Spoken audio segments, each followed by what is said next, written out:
Ladies and gentlemen, politics is a very interesting game. Uhuru Muigai Kenyatta and Raila Odinga were just chilling. And then from nowhere, William Samoei Arap Ruto, the President of the Republic of Kenya, decided to rattle them. If you want to rattle a snake, you must be prepared to be bitten by it. Raila Odinga was actually in South Africa, just having his good time. And Uhuru Kenyatta, I even don't know where he was. But from nowhere, William Ruto decided to attack them. You may take your seats.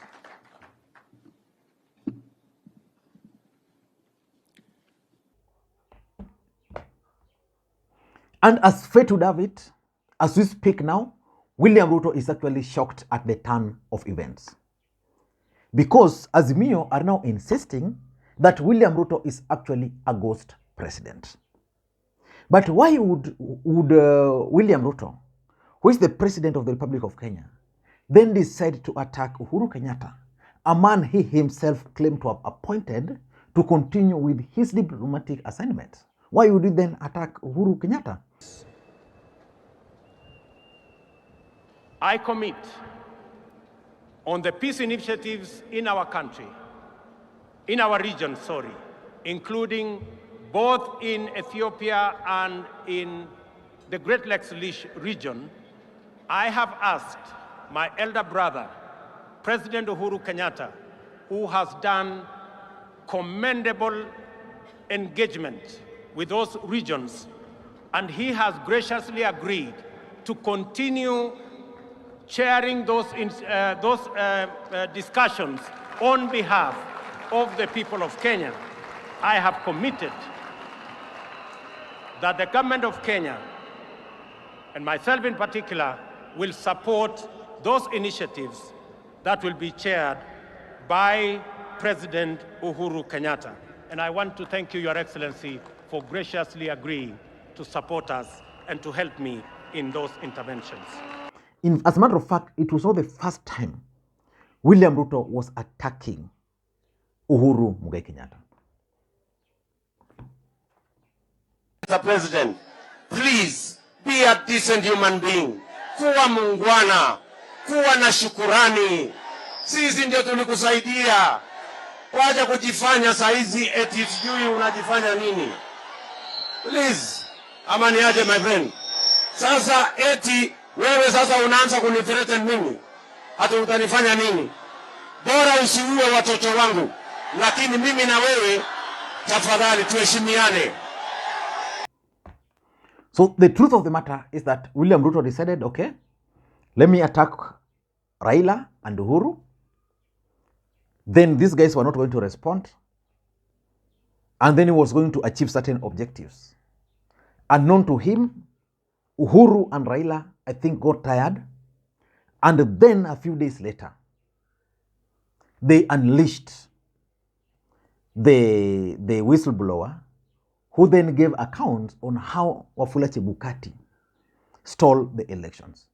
So in this video, I want us to look at why William Ruto decided just to rattle the sleeping giants and whether he's going to escape it. Before we do that, for those who are watching this channel for the first time, please, I want you guys to take a second or two, click that subscribe button so that next time we produce a video like this, YouTube will automatically notify you. And to the subscribers, I want to continue thanking you guys for your continued support, because without that support, this channel cannot be where it is now. Let us get back to the main issue.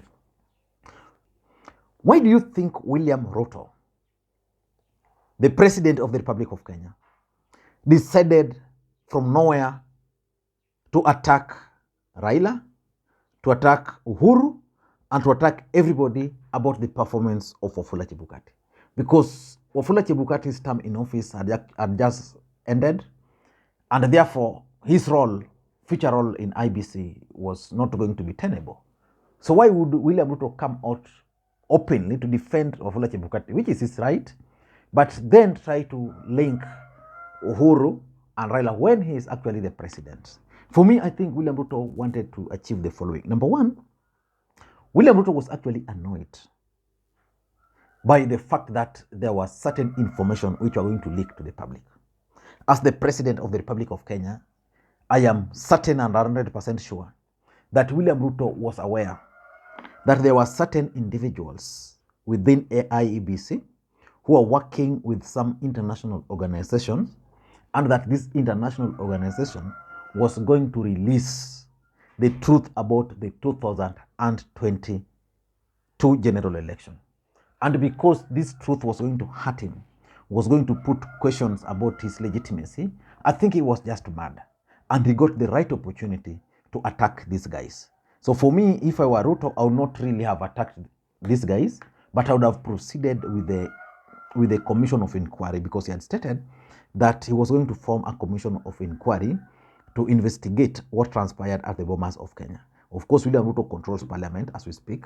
So for me, if I were him, I would simply pursue that commission of inquiry without dragging these people's name in public, because it's actually shameful that a president of a Republic of Kenya can stand before independent bodies and talk about or against a former president.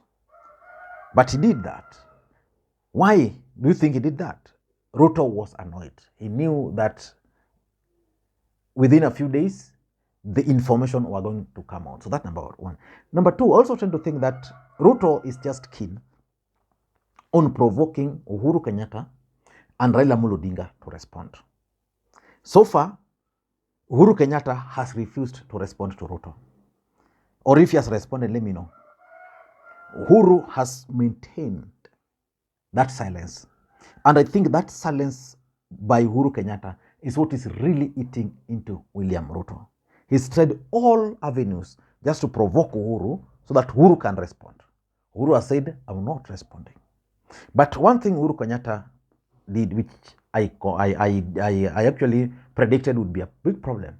Uhuru Kenyatta ought not to have taken that African Union role to mediate peace in DRC, because William Ruto was going to take credit for it, and by taking it and William Ruto being William Ruto taking credit for it, it meant that Ruto gave him a job.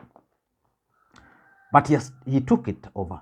But for me, I think Uhuru is avoiding responding directly to Ruto because he just want peace, or maybe he doesn't have anything to hide.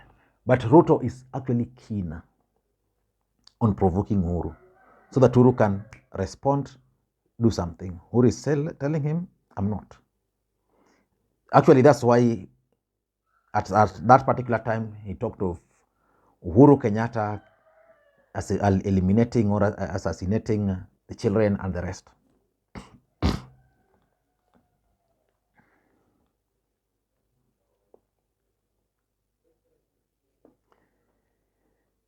Number three, I think William Ruto was also trying to provoke Kenyans and try to get or gauge their thoughts on the IEBC commission. Remember, we had the Cherera 4 and we had Chebukati and the group, the three of them. So IEBC consists of 7 commissioners. As we speak, all the 7 commissioners are out of office. So a new commission is supposed to be constituted. Parliament has already initiated that process. So in my view, I tend to think that William Ruto wanted to create something so that Kenyans can give him a leeway on taking charge of that commission. Raila Odinga and his team are not going to allow Ruto to just have a way.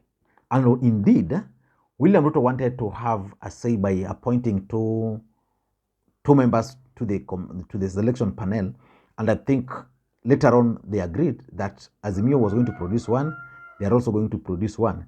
So basically, if you ask me, it's all about Chebukati retirement, a new commission being formed, and William Ruto wanted to paint Uhuru, Raila in bad light so that Kenyans can view them as people who are not worth participating in the recruitment of the new commission.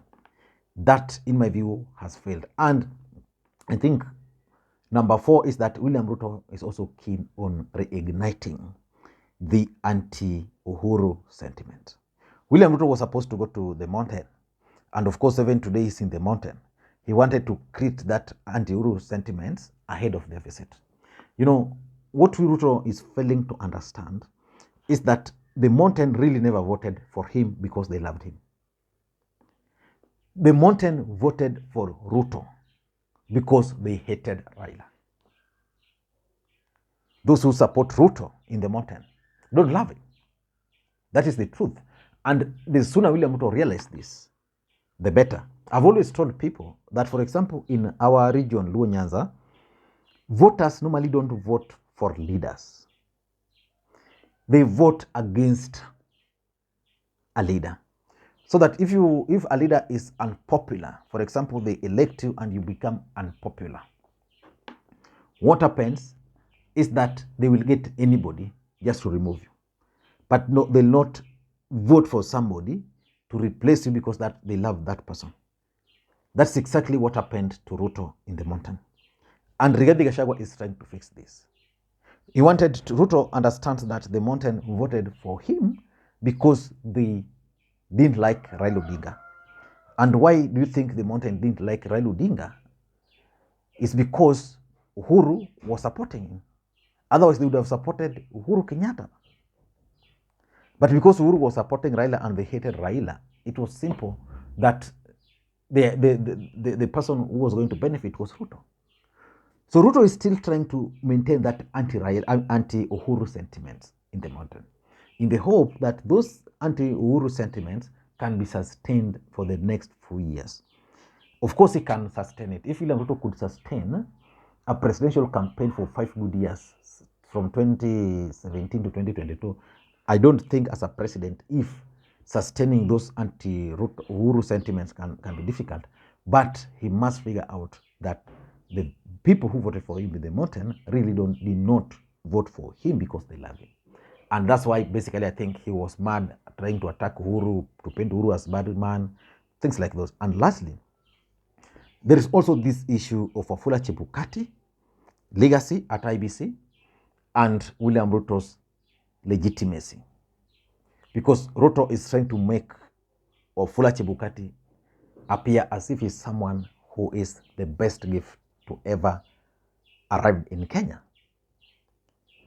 And of course, as long as Wafula, I don't know why I keep on talking of Wafula Buke, my comrade. As long as Wafula Chebukati is there, as long as Wafula Chebukati presided over the 2017 election, which was nullified, any attempt to paint him as a saint will not happen.